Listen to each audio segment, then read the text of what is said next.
9th math exercise 7.1 question number 1 में दिया है चतुर्भुज ABCD आपके सामने दिया गया है। ABCD में AB भुजा कोण A को समद्विभाजित कर रहा है, अर्थात इन दोनों कोण, इस कोण को AB भुजा समद्विभाजित कर रहा है और AC बराबर AD दिया है। Then we have to prove that, तब हमको सिद्ध करना है triangle ABC congruent triangle ADB, अर्थात हमको सर्वांगसम सिद्ध करना है। सर्वांगसम सिद्ध करने के लिए क्या क्या कंडीशन होना चाहिए? सर्वांगसम करने के लिए दोनों ही त्रिभुजों में तीनों भुजाएं आपस में बराबर होना चाहिए। अगर कोई भी त्रिभुज अगर बराबर सर्वांगसम होगा तो उसके लिए पहला कंडीशन ये हो सकता है कि तीनों ही भुजाएं बराबर होगा, अर्थात ये भुजा इस भुजा के बराबर होगा, ये भुजा इस भुजा के बराबर होगा और AB तो दोनों में शामिल है ही। तो कुल मिलाकर के तीनों भुजाएं अगर आपस में जो करस्पॉन्डिंग साइड है अगर सर्वांगसम बराबर हो जाएगा तब हम कहें कि दोनों ही त्रिभुज सर्वांगसम है। या तो दो कोण और एक भुजा लिया जाएगा, अगर मतलब दो कोण, एक त्रिभुज का दो कोण दूसरे त्रिभुज के दो कोणों के बराबर और उनमें से एक भुजा रहेगा तो सर्वांगसम होगा।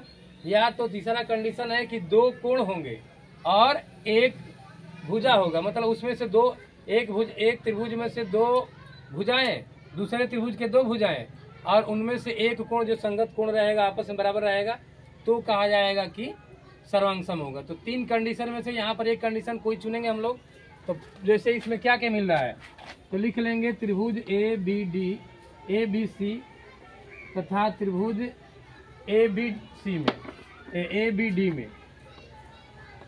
ABD में क्या क्या मिल रहा है? इसमें क्या क्या मिल रहा है? पहला तो मिल रहा है कोण 1 बराबर कोण 2, इसको नाम दे देंगे कोण 1 बराबर कोण 2।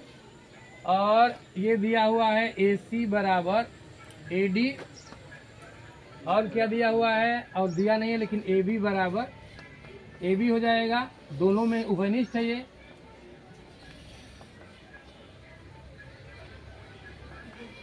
उभयनिष्ठ है।